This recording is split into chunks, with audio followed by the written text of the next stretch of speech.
Good evening.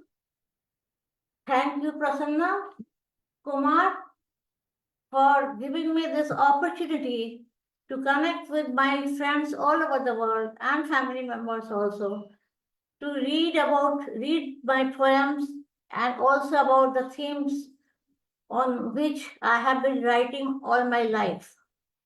Thanks again to all of you for joining the virtually. I thank also, in Dr. Amarendra Khatwa, Sri Keja Kumar, Sanjula Sharma, Ratna Doshi, Usha Modi Monchi, and all my friends who have joined virtually.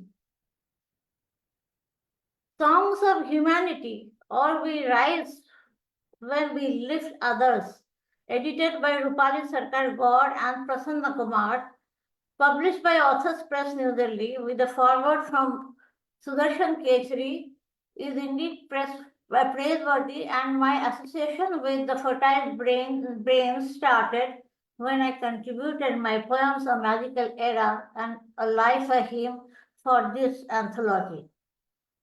I am Mandira Ghosh. I am a poet, author, educator, translator, and also editor. I have written 23 books.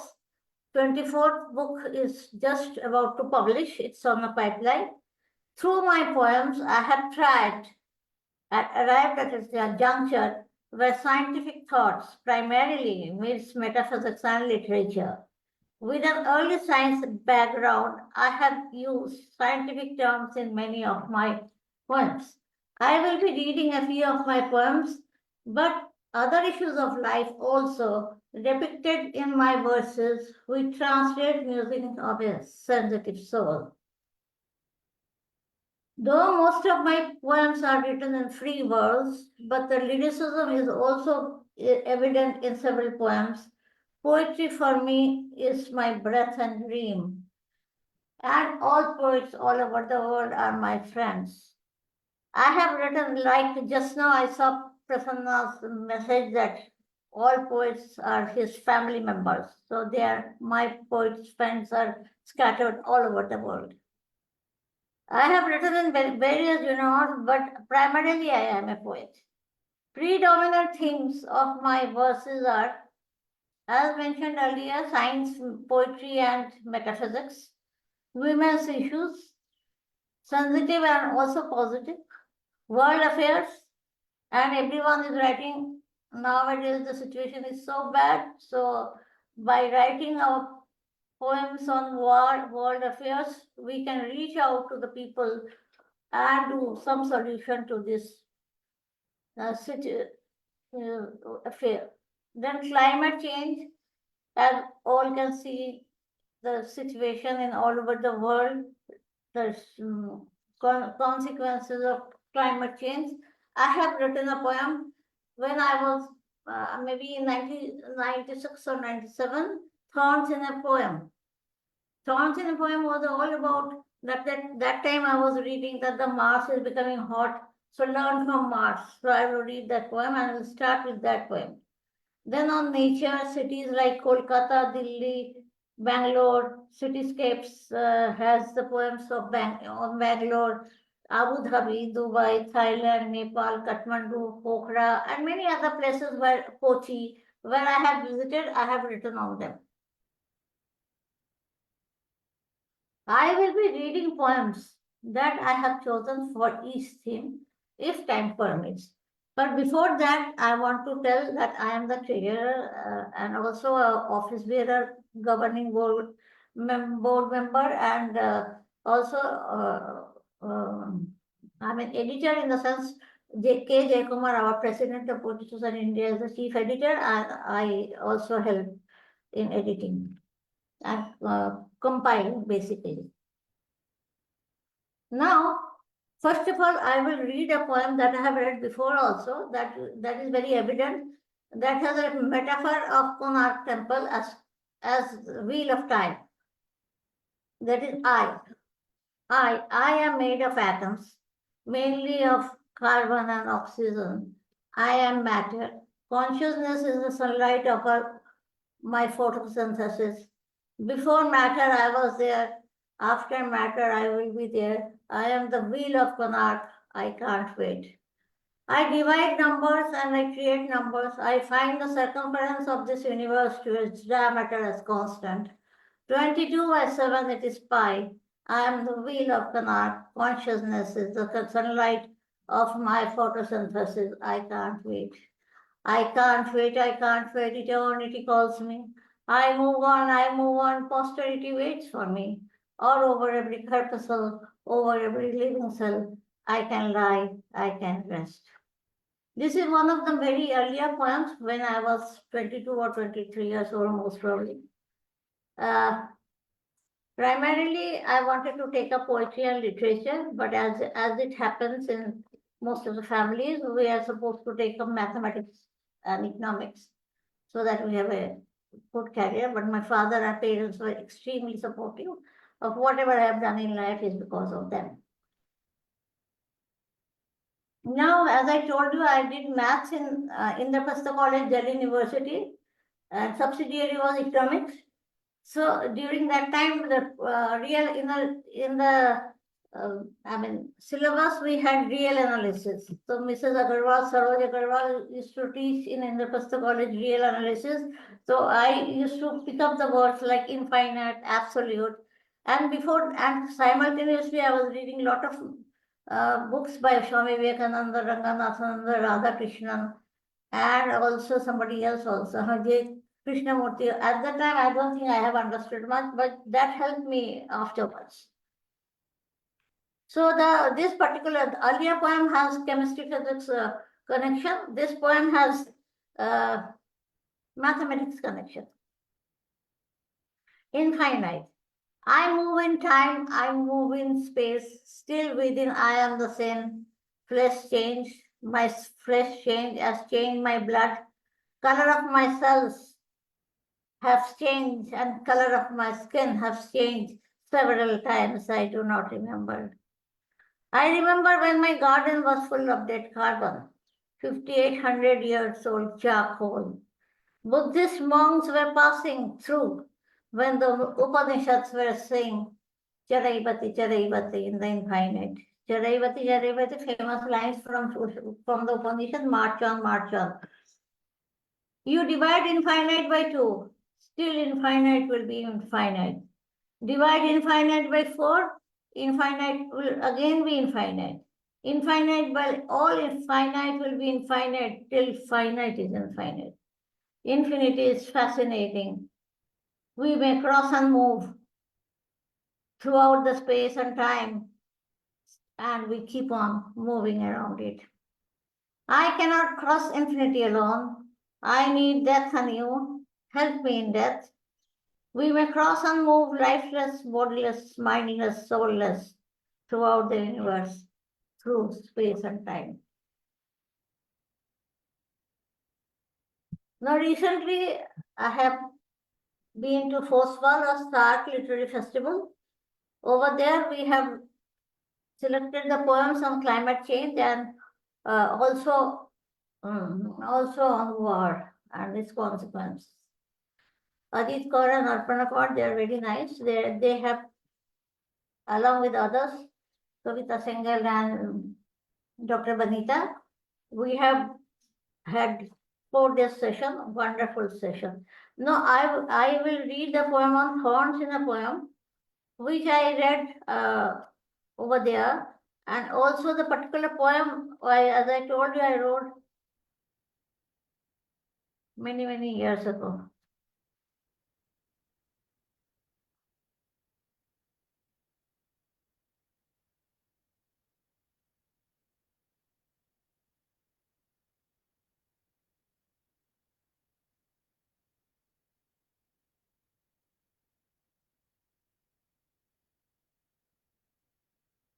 Thorns in a poem. Pages. Past global changes tell us about the air of the old earth. Old nature now playing a different game. In the hands of man, nature has transformed. Like it was in Mars atmosphere burning hot, we should learn from Mars. Irreversible are the arsenals of the ozone layers in the air. Mind you, I wrote in the book by Writers Workshop published in 1997. Writer P. Lal published it. Professor P. Lal, who is no more, we are indebted to him. So many of Indian poets have been published by him. Anyway, irreversible are the arsenals of the ozone layers in the air. And the air is not restricted to the Arctic and Antarctic, America or India. It does not recognize a rich from a poor land.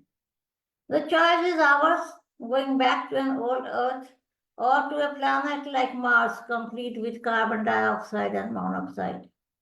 A world map without Orissa or Vizag, non-existence at the coasts of Bangladesh if the Arctic melts a little more. In the page of beautiful poems, where does the place of biodegradable exist? How much is Mother Earth's carrying capacity anyway? She can't bear anymore. How many children can a mother bear in a limited lifespan? To feed and provide comfort to her children, she is sacrificing her own valuable resources.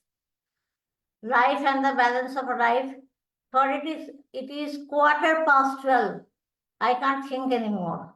It is 3 o'clock in the morning, and I write again. Vietnam will flood, so will Egypt. The Mahanadi and the Ganges, the Niger or the Amazon, even the affluent Mississippi can flood. Can you hear me?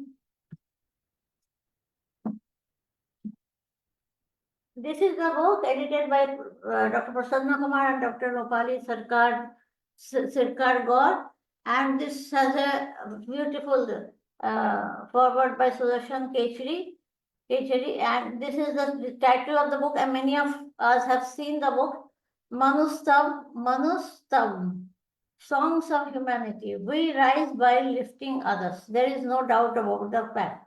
So in this particular anthology, I have contributed two poems, A Magical Era and a Life a Hymn. I will read the shorter one, Life a Hymn.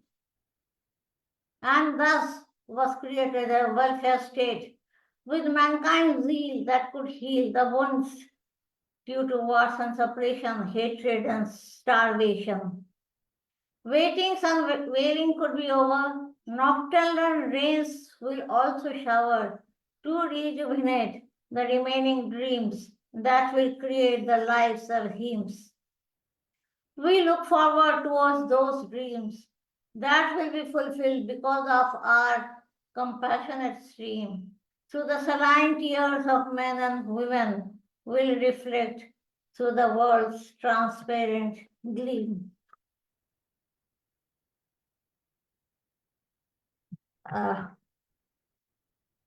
Kafka's Land, again by Oxford Press. It is also recently published. Many of the poems included in this volume are written during the lockdown period, like many of us have written. During that period, that was one of the saddest period in human history. I will read the title poem, Kafka's Land. To me, the world is a Kafka's land. So, this is the poem. Smell of death fills the air. Smell of death fills the air.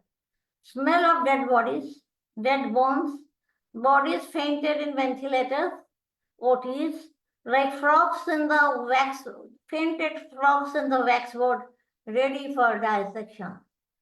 Morbid evenings condense the virus. Man waits in the crematoriums, can't touch his son's body. Cremations, if possible, are unattended. Funerals are without relatives. All well without touching others. It is Kafka's land. Albert Camus cried as he is powerless, facing distress and destiny in a morbid, this distraught world. Then from the city, survivors moved to nowhere, Entire lives on their cycles. Wife delivers the baby on the street. Whom to blame? Only God has answers. Oh Krishna, we all know that the soul is immortal. But can you tell us, where are they moving? Towards which directions? Unknown destinations. Migration to their own homes. Migrants marching, indeed marching, before our next battle begins.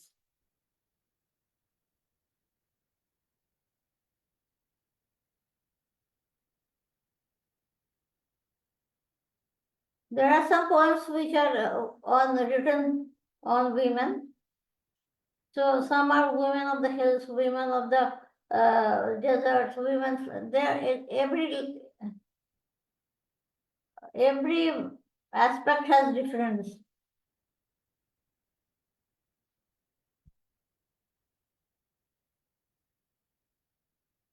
Portraits of women. I will read this particular poem.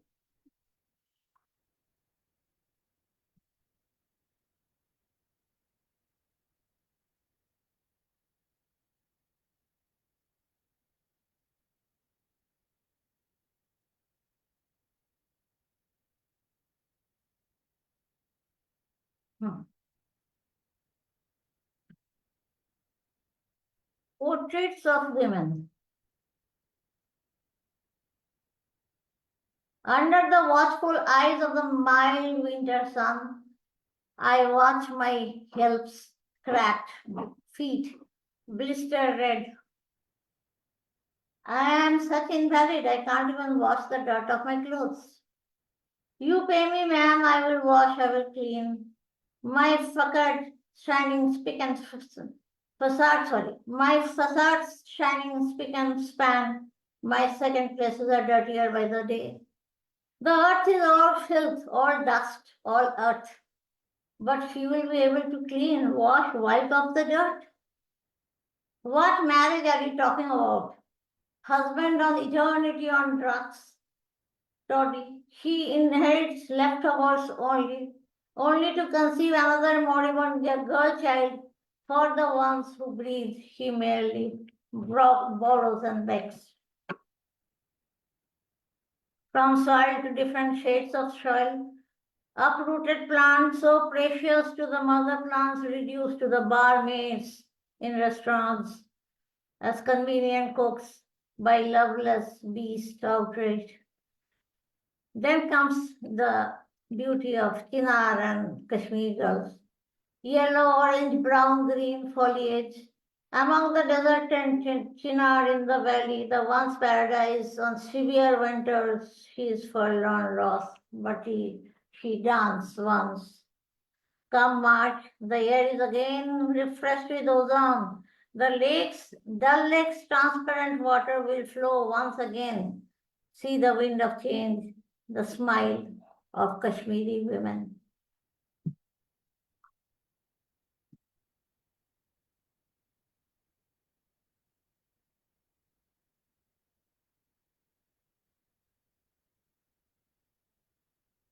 This is a favorite book of mine, Poetry and Science Opposites Meet. Three poems I have already read, so I don't want to repeat the poems which I have read. But there are some poems which are very short, and I would love to read that particular poem. So I will read from Cosmic Tour. Cosmic Tour is my imagination of surrounding the cosmos. Once again, I wrote Welcome Mars, but I'm not going to read that particular poem, so you read it. So quite some time back, I thought that Mars may have life. Mars may have life in it. It was my imagination, so I wrote Welcome Mars. But I am reading a poem titled Response. Inside vast emptiness, I inquire and wait for a response. By the speed of light, the answer is sent. Though was bent down at the river's refraction.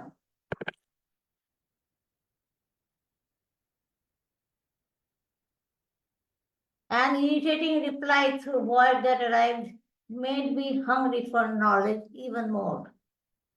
In the limited time, in an unlimited space, though the answer reaches us very fast, cracked by the bending of the light, illegible and curvy, as nothing is straight or legible in this universe.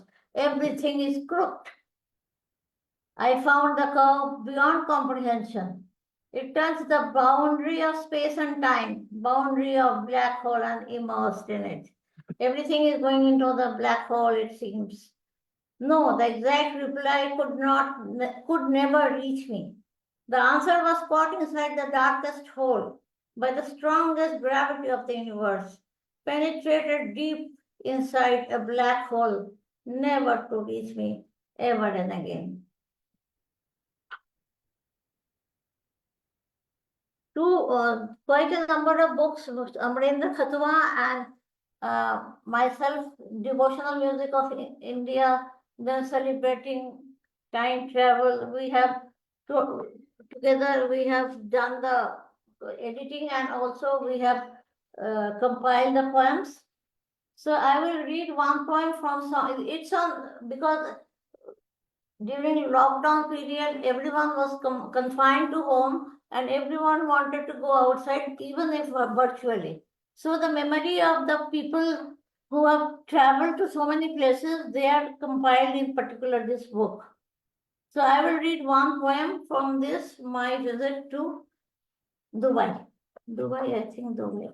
This is a change in this thing because the poems are becoming. Dubai is a shorter poem, so I will read a poem on Dubai.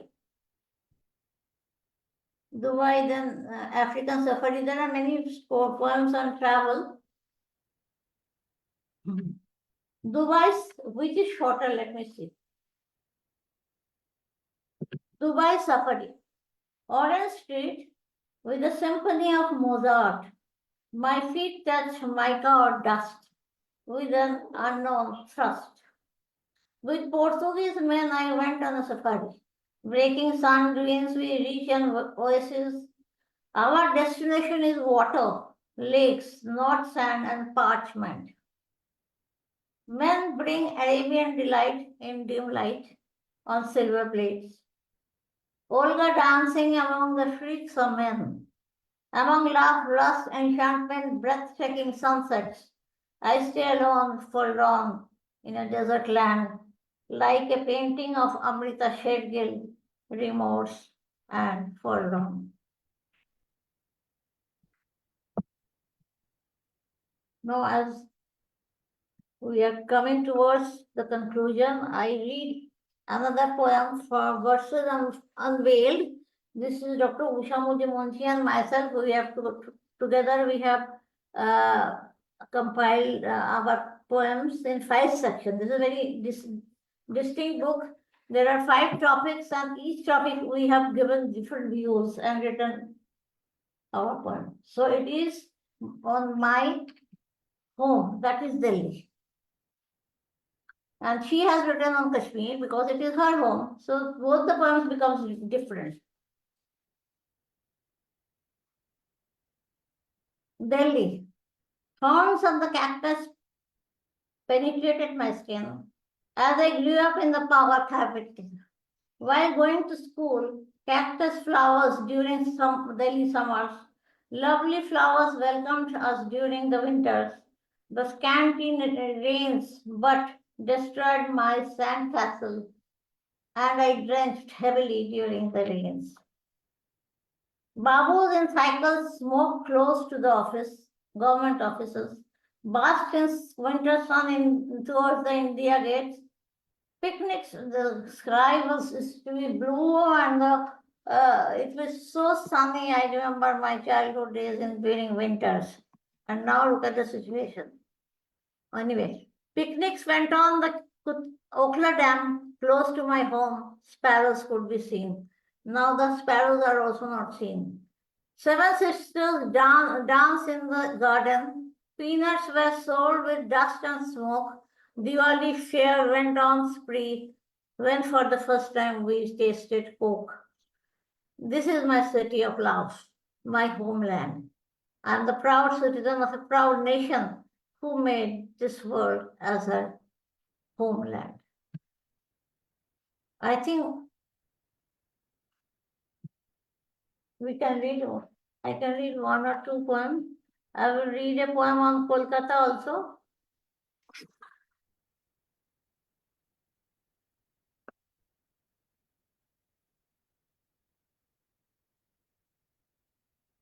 This is for my journey from Kolkata to Delhi. Imagination, because I hardly stayed in Kolkata. Paper boats. Here on the riverside, I made my paper boats. Lonely always, alone for long, I waited them to sail to a distant land that I never seen. Ma taught me how to swim in Pike Paras Pond in the outskirts of the city. Oh, look, she's alive. Sailing and swimming did not last for long. I was soon taken to a dusty city, full of dust, full of sand, devoid of much water, in a transport capital. I grew up.